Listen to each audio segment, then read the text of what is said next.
The sky. Look, it's captivating. It's energizing. It's Eliances Heroes. Eliances is the destination for entrepreneurs, investors, CEOs, inventors, leaders, celebrities, and startups, where our heroes in business align.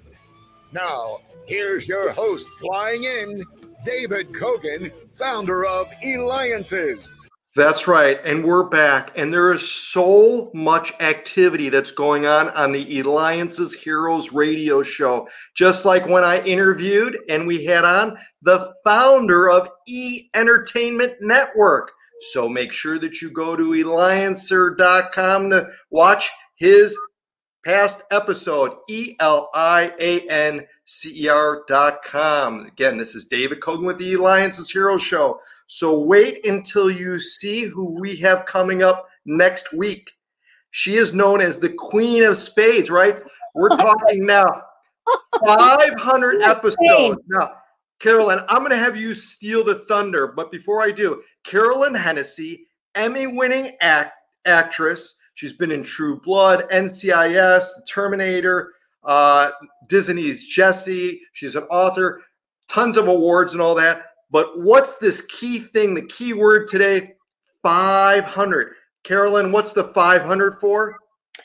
500 and counting, thank you very much, episodes of General Hospital. Now, why is that interesting as far as I'm concerned? Because there are lots and lots of actors and actresses who hit the 500 mark. But Diane Miller, all hail, was supposed to be 2 days of work 14 years ago. So it went from 2 days of work 14 years ago, kind of growing. And the fans, God bless all of them, they just demanded more Diane. And so yeah, 2 days of work turns into 500. All right. So talk to us about the difference between being the first time on the set for you and now, years later, and all of the way in which the character has developed up to now, the difference that really the creativity that's gone through you and what you're thinking from the first to when you'd hit the 500. Well, first of all, now I almost know everyone's name on the set. Almost. I came in being able, there were no parameters for the character at all.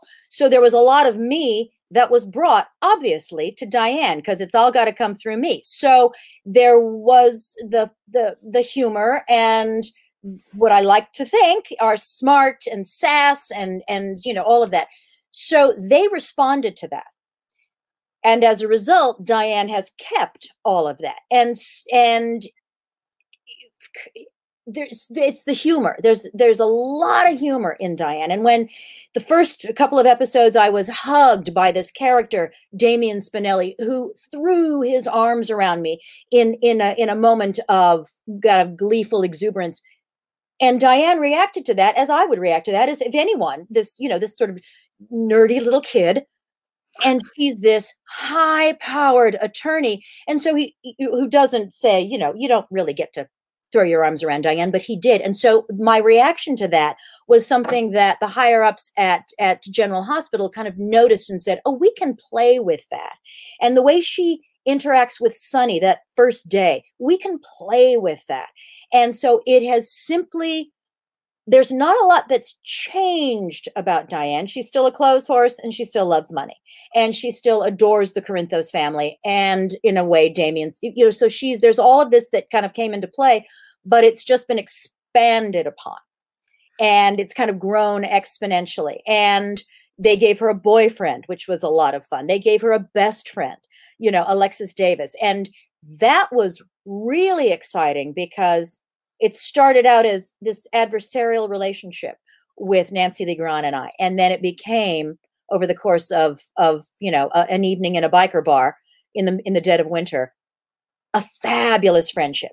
And to see women of a certain age, not going to lie, not being catty, not trying to drag each other down, but to actually help each other and be in each other's corners. The audience, again, really responded to that. So, and out of the 500 plus and counting of the episodes of General Hospital, which one stands out? I mean, it's fantastic. But out of the 500, which one stands out the most for you that you're like, you know what, this one just really I was touched by? So something that you were touched by, maybe perhaps personally or something like that, out of those 500. Max having gotten shot. This was within the last few years. Max, my boyfriend, having gotten shot, and Sonny transferring for various reasons the control of the Corinthos Empire over to Max.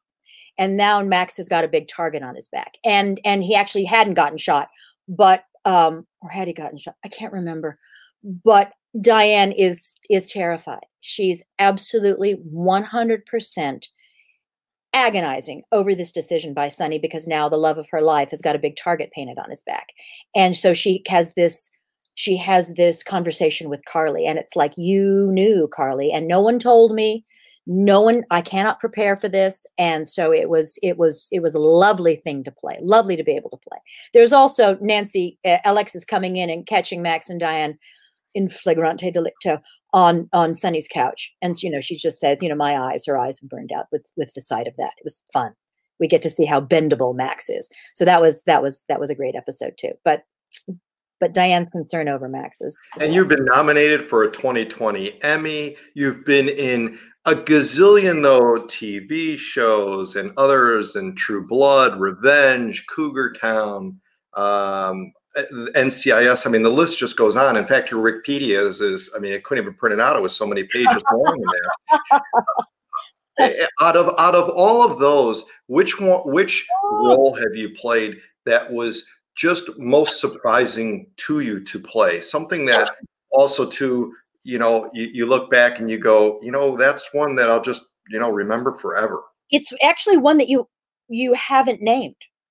And it's a film. It's a film called Saint Agatha. And it's a horror film. And I was the lead in that horror film, playing a vicious, psychotic nun, a mother superior. And the idea of suppressing the natural instinct for humor, because this woman is hell-bent, no pun intended, on getting her way, making sure that things run right, controlling those around her, and she does it in vicious ways. And tapping into that and not being really funny, and understanding that she's on a mission from God. That was very surprising to me. The subtlety, because I can be, but I'm not really a subtle person. So driving that instinct was a boatload of fun. Everything else, Penelope Ellis in Revenge, my gosh, how much fun can you have playing a Southern woman who's also psychotic? I do a lot of psychotic. And that was tremendous fun. Jessie, for kids, and really understanding that you can't comment on the character. You have to actually go balls to the wall with this particular character. Otherwise it's not going to resonate, and it's going to be hollow, and the kids won't respond to it. They'll, but you do, and they did. And there again, Diane, Cougar Town, how you can't get more fun than Barb. You just can't, period. And then True Blood, you get to wear fangs. You get to sit across from Alexander Skarsgård. Life's good. It's good. It's like you're leading all these multiple lives, multiple personalities, multiple lives. Right. Well, there's humor and psychosis. Usually, that's the through line, except for Mother Superior and Saint Agatha. I love it. And you know what? You're watching me, David Kogan, host of the Eliances Heroes Show, where I get the amazing opportunity to interview heroes like Carolyn, Hennesy, Emmy-winning actor, over 500 episodes on General Hospital, but it was only supposed to be 2. What was the 2 episodes? So like when you start the role and you're like, okay, I'm only going to be here for 2 episodes. And then like, what was going through your mind when after the 2, that's when they approached you and said, well, we want you to come back for a 3rd, or how did that work out? They didn't say, hey, they didn't come to me and say, hey, we really like you. They just kept calling me back. And I would, and I, in I believe it was in large part, truly, to Bob Guza, who was the head writer at the time, Jill Farron Phelps, executive producer at the time. But I also credit Maurice Benard, because I think it was day 2 of the 2 days, and I was in an episode with Sonny in his living room, and I tell this story. I'm across from his desk. I'm standing over him. He's sitting down. He can do that because he's the power in the room. And I start yelling at him. I'm not yelling. I'm emphatic about what he needs to do in some situation. And the voice comes over the loudspeaker saying, "Carolyn, you can't talk to Sonny like that because he'll kill you." Oh, okay. But Maurice responded to it.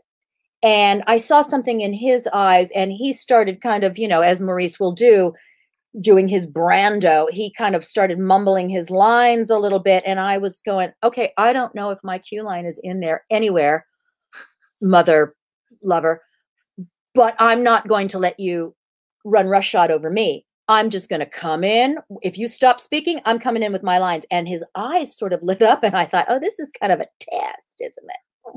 Wow. So I saw him kind of go, oh, he looked at me and he thought, as he says, this is someone I can play with. This is someone I can have a good time with. This is someone who will take and give as I take and give. So I think he went upstairs and said, keep her, use her. We need, I need her. I need her as my lawyer in permanently, in perpetuity. So I think that I credit Maurice a great deal. And also Steve Burton. God bless both of them. So they just kept calling me back.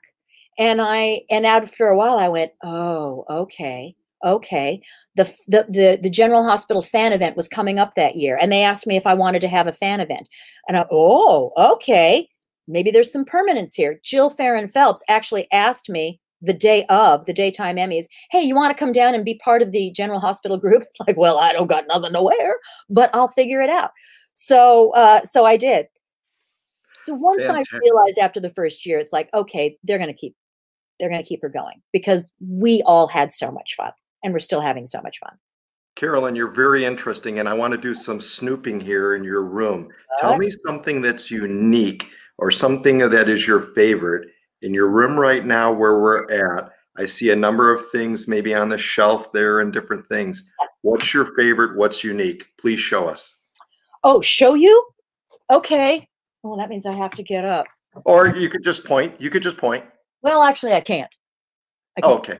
Okay. All right. Up on this shelf. Yes. Right here. Yes. Is an oil called the Queen's Crown of Success. What? Well, I have become, and people can look it up because it's very, very interesting, and it harkens, and it pays tremendous respect to those individuals who were brought here against their will, shall we say, a few hundred years ago. And I've become a hoodoo practitioner, not voodoo. No, hoodoo. And it is Southern African American folk magic, and it's really interesting. It relies so much on yourself, on the power of your own intention and energy, and your ability to get things done, and communication with spirit as you understand spirit. So I have a website called Queen's Curios, and I have blended some spiritual oils, and one of them is called Queen's Crown of Success, and I credit a lot of my recent success to that. Is it crazy? No, it's not. Is it woo woo? No, it's not. It's hoodoo. So look that up. So there you go. That's it. We've got time for about one more question. That's very interesting. I never knew that about you. So Yes. Thank you so much for sharing with our audience. You also too come from a Hollywood family. We want to hear what secrets perhaps your family had given you when you started getting into the industry. Absolutely. My father. My aunt is an actress named Barbara Rush. Lovely. But from my father, I learned all of the great life lessons. And this is the first one. The crew is smarter than you, more important than you. They work harder in a day than you will in a year. And I was actually able to incorporate that philosophy into a recent episode of Studio City. Please, everybody, watch it. Sean Kanan, Studio City. They are better read. They're better educated. They're nicer. And they have your back. And you respect them more than you respect anybody who's in front of the camera with you, and that includes yourself. So I take that, and you're nice to them, not because they're going to do things for you, because they will, if they see that you're an actor who doesn't have her head up her. But you're nice, but you respect them because they are human beings, and they deserve it far more than anybody in front of the camera. So I learned that from my father, and he's my hero. He is my hero. And even well, Carolyn, I have people who will come up to me and say, "You're Dale Hennessy's daughter. What can we give you? Do you need lumber? Do you need anything electric? I mean, what? Wow. What? Yeah." So wow, that's incredible. Well, Carolyn, you have entertained fans of your shows for years. You delight them with your incredible craft. That's a hero. Carolyn Hennesy, actor, Emmy-winning actress, General Hospital, over 500 episodes, and featured in many other TV and movie shows. You could reach her at Carolyn.Hennessy.com. This has been David Kogan with the Eliances Hero Show.